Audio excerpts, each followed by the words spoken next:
Hey guys, Spider here, and I want to talk a little bit about Black Ops 2 from E3. I thought it'd be appropriate just to shove a little Black Ops multiplayer gameplay in the background there for you to watch and enjoy. I'm going to start off first with the Microsoft's press conference on the Monday. They were the first press conference on Monday, and Activision came out and headlined some gameplay footage from Black Ops 2. The first thing I'm going to note is that they did mention that DLC will be coming to Xbox first. So even though we've said that, and this deal was supposedly set up to end in 2012 with Activision and Microsoft, with Xbox getting DLC first, that apparently has been extended to Black Ops 2. So all Black Ops 2 DLC will be coming out first on Xbox, and I'm sure it's going to be the same clusterfuck of shit that's going on right now with Call of Duty Elite, where we have no idea when the hell this shit's going to come out. It's going to come out first for Premium Elite subscribers on Xbox, and then it'll come out for everybody else on Xbox, and then it'll come out for Premium Elite subscribers on PS3, and then it'll come out for everybody else on PS3 and PC. Go fuck yourselves. Yeah. Anyways, okay, so they went through this gameplay, and the setup, you know, it was 2025. It looks like the first attack was being taken place. The President of the United States, who happens to be a female, which is perfect, fine.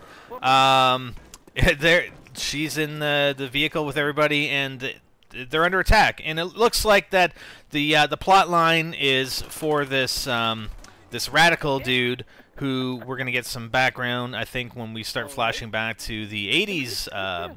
Campaign scenes or campaign missions, which we haven't seen. We haven't seen any footage from the sort of the flashback era, which is a little disappointing. I kind of wanted to see that, but yeah, the plot line is basically they taking over all of the U.S.'s forces, all their automated forces or whatever, and they want to take out all the leaders of all the G20 countries, and they're after the President of the United States, so you got to protect her. And you know what? I mean, the gameplay looked Call of Duty. I mean, it was Call of Duty set, obviously, the colors up and whatever else. I mean, it could be set in modern, it could be set in future. It doesn't really matter. It's just the color scheme is set up. Obviously, they're trying to portray it's in 2025. You have all these drones everywhere. I mean, there's shit going on all over the place. All over the explosions here, explosions there, buildings falling down, crashes, friggin' helicopters, drones, all over the place. I mean, it's just, it's almost numbs your senses after a few seconds. And I'm going to be quite honest. I mean, the campaign is going to be fantastic. There's no doubt about it. I'm going to play through the campaign. It's going to be great. But I was left wanting more. I was left wanting something different. I was not overly impressed with the campaign gameplay. I mean, it was Call of Duty. Great. I mean, you had an X-ray scope on your sniper rifle. Great. I mean, could be in, you know, it could have been infrared for all I care, or you know, it just, I don't know, it just lacks something. It lacks something. I know it's going to be good. I know it's going to be good. I'm still going to play the crap out of it. I'm still going to enjoy it.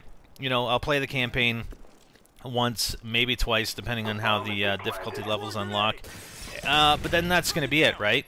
So there were other presentations from other first-person shooters that just held me way more than the Black Ops 2 stuff. But again, it's Call of Duty.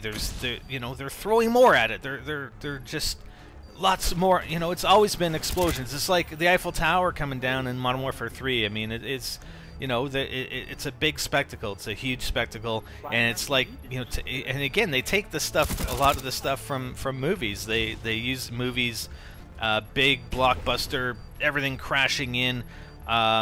And concepts like that, and they bring it to their campaign. So, I mean, they're going to do it well. They're going to do it well, but it just left me wanting more. And you know, I liked when I saw the other presentations that were at E3. You know, I really liked the Medal of Honor Warfighter. Like, I'm just comparing first-person shooters here at the moment. I like the Medal of Honor Warfighter. It looked gritty. It looked different.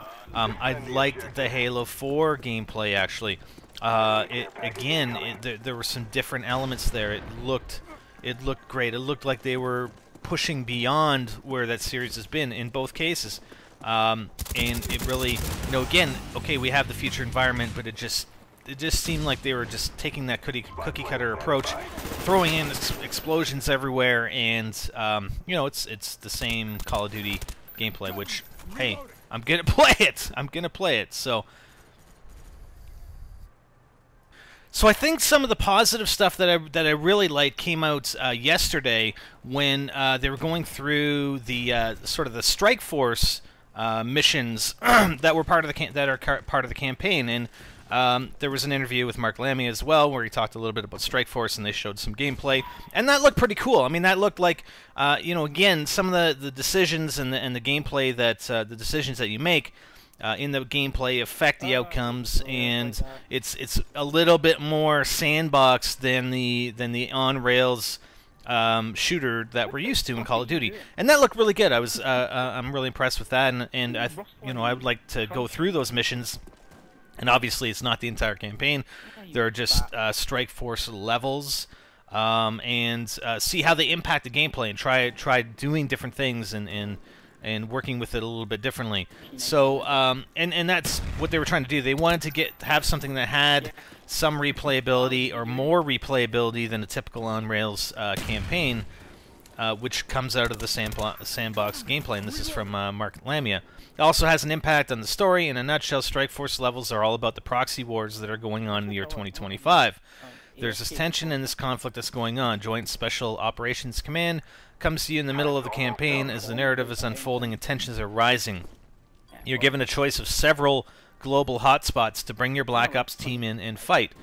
It's unlike anything we've ever done in a Call of Duty game because the player has a choice in the gameplay during the campaign. So that's pretty cool. I mean, I'm looking forward to that. That's a different element over the regular campaign that we're used to. And then he was asked, what's the experience like once you drop into one of these levels? And Mark responds, you have a choice of playing that level however you want because of sandbox gameplay. They'll have unique objectives. You can control any of the soldiers in your squad. You can take over any of the toys in the battlefield. The drones are a great example of how we're able to leverage the fiction for entirely new gameplay. You can fly the drones and fight with them. You can play with robots on the ground. It also allows a good demonstration of what it's like to fight against some of the technology that's on the battlefield. In gameplay terms, we spent a lot of time having you fight against humans. Now there are these robots and drones which have different strategies to taking them out, and you get to explore that in the campaign and the Strike Force levels. So I am definitely looking forward to that aspect of the campaign, and it looked pretty good. It looked pretty good from what I saw. So, I mean, that's the campaign for you. They showcased a lot of the campaign. They didn't show, from what I've seen, any multiplayer footage. They didn't show any zombies footage. But there was a behind-the-scenes video that they released, that Call of Duty released yesterday, and they talk a little bit about the multiplayer, and they talk a little bit about the zombies, and we actually get to see David Vonderhaar talk about the multiplayer, and some of the interesting things, or at least one of the interesting things that he was talking about was the creator class, and it almost sounds like, and I'll quote, he wants to allow people to pick the most important things to them, and then forget about the rest, and that will opening up the doors for different playstyles that we haven't seen from Call of Duty. And I think what I'm thinking that means is that we won't necessarily have the 3 perk slots that we're used to in the Call of Duty games. You know, when I want to run 2 perks from the same slot, you can't do it, right? You can't do it. And maybe that makes you overpowered, I'm not sure. So there's going to be a fine line there between allowing everybody to create exactly the class they want to create and that class being overpowered. But I don't think that's going to be too much of an issue. But I would like to use the perks that I want to use. I mean, if there are 15 or 20 perks, I want to just be able to pick 3 that I want to equip on my character. So that's sort of the feeling that I'm getting with his comments in that video, and that should be interesting. That should be very interesting, and we're obviously looking forward to seeing some multiplayer gameplay. I don't think they're going to be doing it at E3. I mean, they have, you know, they've got 6 months to go. We're at the beginning of June. 5 months, sorry.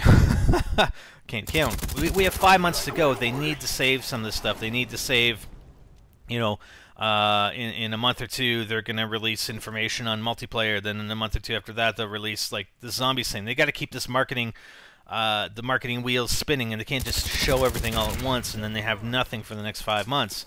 So that's pretty cool. I'm really looking forward to the multiplayer. As far as zombies, they did mention some things about zombies. Now they talked about one of the actual phrases they used was, the map is bigger than anything they've ever done, and it's more open, there are more choices, there are more things to do, it's going to be exciting. I'm not sure what they meant by the map. It may be that there's an overall world, and maybe the maps are going to be subsections of that. I'm not sure, or maybe just, I don't know. I probably wouldn't read too much into it at this point. I know people are commenting, oh, he said the map, there's only one zombies map.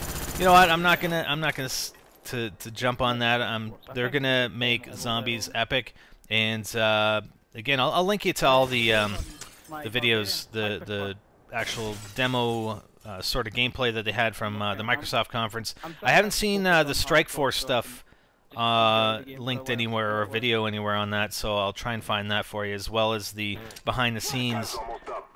But yeah, it's at least they mentioned something about zombies in the behind-the-scenes video, which is cool, and the multiplayer. They definitely had some stuff about the multiplayer, and we're really looking forward to it. Like I said, the campaign, you know what? It's still gonna be a great campaign. I mean, I know I harped on it a little bit at the beginning, and it left me wanting more, but they are gonna provide more. I can guarantee it. I mean, they're only showing one small part of the campaign, and I can guarantee there's more to it, and especially combining the Strike Force elements in there, I think it's going to be fantastic. But, you know, honestly, we're really looking forward to not only the multiplayer, but zombies. We want to see more information on that. Alright, so I'll keep you posted as if and when more information comes out from E3 or beyond, and we'll see what happens. Black Ops 2, baby! 5 months to go! 5 months and, what, 7 days? 5 months and a week. Woo! I'm Spider and I'm out.